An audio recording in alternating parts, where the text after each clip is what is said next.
എന്താ അമ്മേ? മോക്കിപ്പോ പ്രത്യേകിച്ച് കുഴപ്പമൊന്നുമില്ലല്ലോ? ഇല്ല. എങ്കിലേ അമ്മ വീട് വരെ ഒന്ന് പോയിട്ട് വരട്ടെ. എന്തിന്? അമ്മ ഇവിടെ എന്റെ കൂടെ ഉള്ളത് എനിക്ക് ധൈര്യം. പക്ഷേ അതല്ല, വീട്ടിലെ കാര്യങ്ങൾ നിനക്കറിയാലോ. സത്യത്തിൽ ഞാൻ ഇങ്ങോട്ട് വന്നതില് ദേവേട്ടനും അമ്മയ്ക്ക് യാതൊരു താല്പര്യമില്ല. അതാ ദുർഗയുടെ കാര്യം ഓർത്തിട്ടല്ലേ? മുത്തശ്ശിക്കും അച്ഛനും അല്ലെങ്കിലും അവളുടെ കാര്യമാണല്ലോ വലുത്.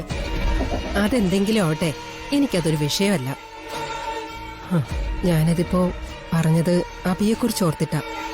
അന്ന് അവന്റെ പേരിലുണ്ടായ പ്രശ്നങ്ങളൊക്കെ നിനക്കും അറിയാലോ. അല്ലെങ്കിൽ ഞാൻ കൂടി അവിടെ ഇല്ലാതിരിക്കുമ്പോ അവൻ കൂട്ടുകാരുടെ കൂടെ ചേർന്ന് ഉഴപ്പോ എന്തെങ്കിലും ചെയ്താലോ എന്നൊരു പേടി. അതിപ്പോ അമ്മ അവിടെ ഉണ്ടായാലും അവൻ ചെയ്യാനുള്ളത് ചെയ്യും. മോളെ, അതല്ല. ഇപ്പൊ 2 ദിവസമായിട്ട് അവൻ എന്നെ വിളിച്ചിട്ട് പോലും ഇല്ല. ഞാൻ വിളിച്ചിട്ടാണെങ്കിൽ ഫോണും എടുക്കുന്നില്ല. അല്ലെങ്കിൽ തന്നെ അവൻ എന്നോട് വലിയ താല്പര്യമൊന്നുമില്ല. ഞാനിവിടെ സ്ഥിരമായിട്ട് നിന്ന അവൻ എന്നിൽ നിന്ന് ഒരുപാട് അങ്ങ് അകന്നു പോകും. ദേ, പിന്നെ അഭി എന്നെ തീരെ അനുസരിച്ചില്ലെങ്കിലോ? അങ്ങനെയൊന്നും സംഭവിക്കില്ല അമ്മേ. ഇതൊക്കെ വെറുതെ തോന്നുന്നതാ. വെറുതെ എങ്കിൽ വെറുതെ.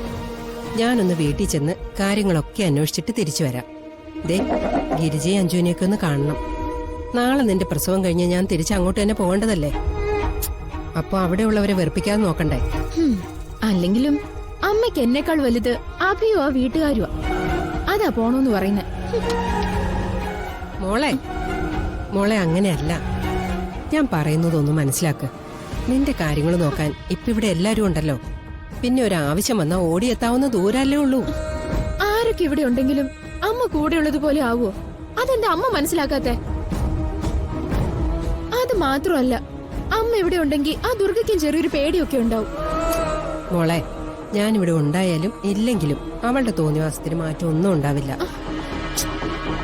പിന്നെ ഈ ഒരവസ്ഥയിൽ നിന്നെ ദ്രോഹിക്കാൻ അവൾ ഒന്നും ചെയ്യുമെന്ന് തോന്നുന്നില്ല. ഇപ്പൊ അമ്മയ്ക്കും അവളോട് സോഫ്റ്റ് കോർണർ ആയോ? എനിക്കോ? ഈ ജന്മം എനിക്ക് അവളോട് ഒരു താല്പര്യം ഉണ്ടാവില്ല. ഞാനിപ്പോ വീട്ടിൽ പോകുന്നത് എനിക്ക് വേണ്ടിയാ. അഭിയെ ഞാൻ ഇപ്പോഴേ എന്റെ നിലയ്ക്ക് നിർത്തിയില്ലെങ്കിൽ കുറച്ചു നാൾ കഴിയുമ്പോ അവന്റെ കല്യാണമൊക്കെ കഴിയുന്ന സമയത്ത് ഞാൻ കഷ്ടപ്പെടും. മോളെ, നീ ഇത്രയ്ക്ക് ആലോചിക്കാൻ മാത്രം ഒന്നുമില്ല.